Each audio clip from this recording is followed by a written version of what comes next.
Now that I've presented both anecdotal and peer-reviewed research highlighting how everyone feels about recorded lectures and the observed impact on both students and teachers, let's see how this links to the big ideas that I've taken from our course in Technology Leadership this term.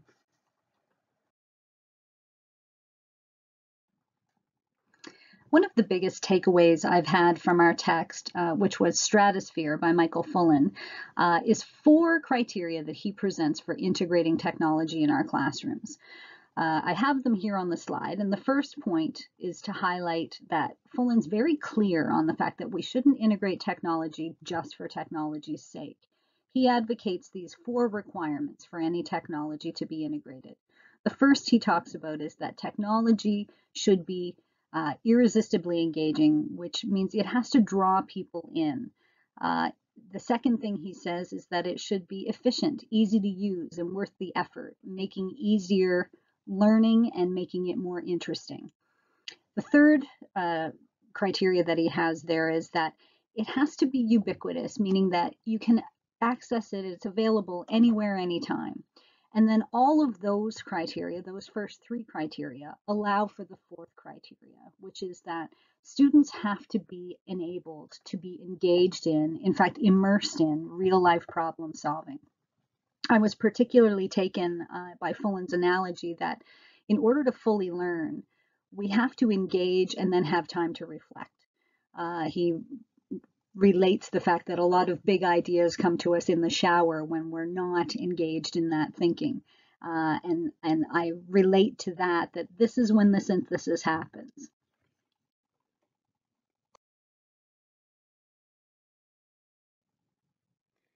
Another big concept we've discussed this term is the need that we move into a new pedagogy where the role of the teacher becomes more than the guide on the side we've become accustomed to hearing about, but instead an active participant in the learning.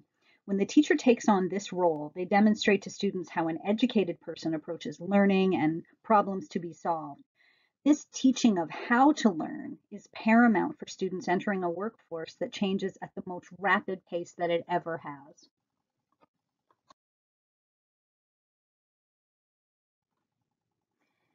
Finally, our discussion centered around how best to initiate and support the changes needed to accommodate the shifts being advocated. Fullan reported in our text that while there are some school districts engaging in innovation, most of it starts within the trenches with individual teachers. But these innovative individuals can't foster change on their own. As I say here on the slide, we have to nourish the roots so the tree can grow. By this I mean support those innovators so they can inspire others. I think even more important than that, administrators shouldn't institute change from the top down. Buy-in occurs far more often when teachers are consulted on what they need, because the reality is that what works for one course won't work for another.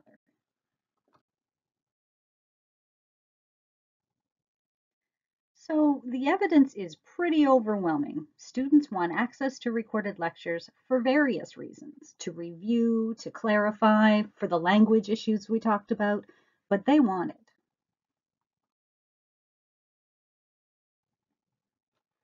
And many faculty see the value too, but 2 main concerns remain. First, will attendance drop? And second, will having these recorded lectures lead to poorer performance with students? And I think it's also maybe important to note that faculty have also expressed that they're concerned about having mistakes out there forever.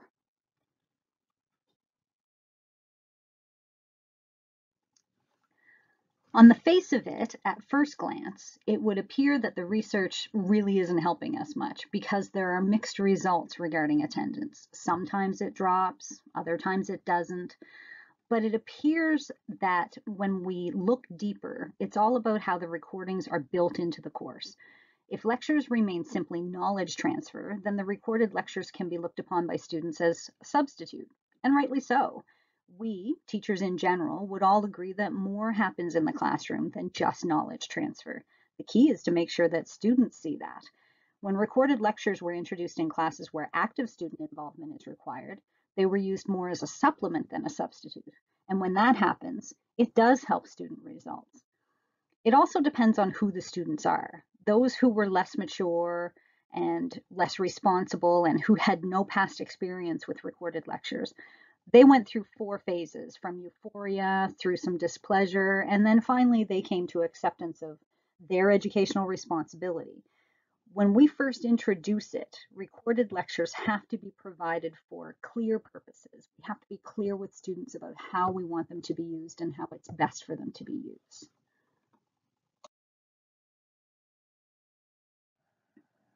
After having reviewed all the research and linking it to my learning in this course, I've come to some conclusions. I say at the beginning of this slide that we live in a point in history when technology is everywhere. And students not only want us to provide lots of it, they need us to. It's how they process information. And we need to do it if we're not going to be dinosaurs, if we're going to be still relevant to those students.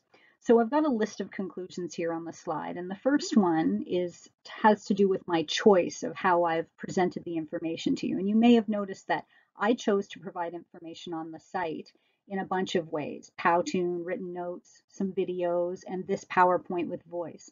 I did this to showcase that variety is something that we all like. We might not all like the same method, but having a number of methods available helps us to find one that works. And that's second on my list: flexibility and choice. The third thing in my list is time for deeper engagement.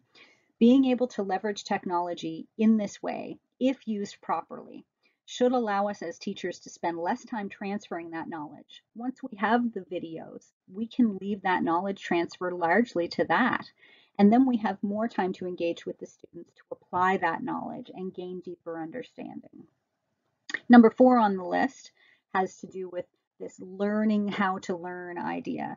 Spending time with the students this way allows us to apply the knowledge to bigger real-life projects and demonstrate to them as we work with them how to learn, how to approach big problems. The next thing that I've listed is basically that if I can do this and I use this technology to help me and to help them, it's win-win. The other thing that I say, though, is that it has to be done right. I say it has to be thoughtfully integrated within the course design. Simply lecturing and posting the recordings, but still doing everything in that chalk and talk method, that just won't work. And the other thing that I've listed here is that faculty really prefer to have control. Both in my discussion with my colleagues and in the research that I read, it was mentioned that faculty weren't really comfortable having information out there that had been put out with them in a recording that they couldn't take back at some later date. So it has to be done in a way that faculty feel comfortable with, which means giving faculty control over the product and how it gets shared and when it gets shared. And then finally, it has to be easy. We need PD provided so that we can use this technology easily to make our lives better and our students.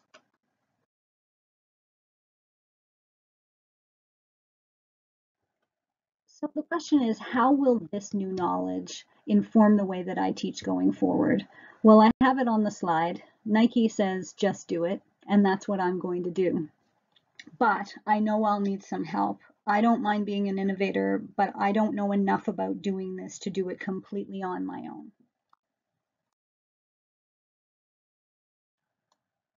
So I have on this slide some of the challenges that I see for myself moving forward as I try to implement this in my practice.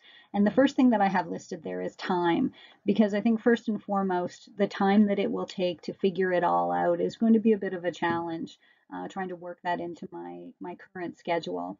The second thing that I have there is expertise, because I am by no means a tech expert. So I'm really going to need someone to help me through this, figuring out these software products and what the best one is for me.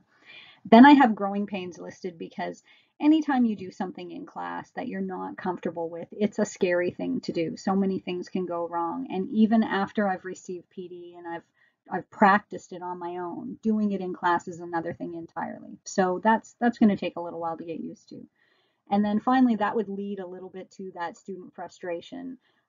Anytime we've got something new being introduced, the students at first, they like it, but then especially when it's something like technology, the research shows us that they kind of start to blame it for things that might go wrong for them. So I'll have to be ready for that, and I have to help them navigate through it, and I'll have to plan those classes carefully so that they know how to use the recordings properly and it's helpful to them.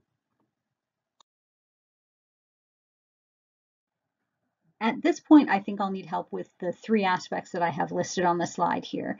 The software refers to the fact that I'm going to need help with choosing what software is right for me. And I think any professional development that we deliver to anyone who wants to do this has to take into consideration helping us to determine how to choose the right software and what will work within our own practice. The presentation part, what I mean by that is um, helping us to learn how to present using that software. For myself, I often in my classes will go back and forth between a PowerPoint presentation and maybe using the smartboard, maybe even going online to look up some sites. So being fluid with that navigation would be really important to me. Other people might have other concerns. And then the final part, production, has to do with how we edit and produce the final product, because I want to make sure that instructors or teachers are um, they're in control of that product so that there's no fear about what's going to be out there that they can't take back, that we have control of where it gets posted and when it gets posted. So I think having those three things dealt with in professional development would go a long way towards getting people ready to incorporate this in their practice. In the end, one of the papers I researched said it best. Draper et al. Said within their paper that the key is for us to be clear when accommodating changes to approach, that students are central to the change, and that their learning is paramount. That technology drives the potential for what we can achieve, but also that teachers are involved in and supported through transformational change and not just left to find their way. Thanks for watching this PowerPoint presentation to present my conclusions. If you turn to the next page on the website, you'll see just a little bit about the options that might be available for someone to use who wants to do this.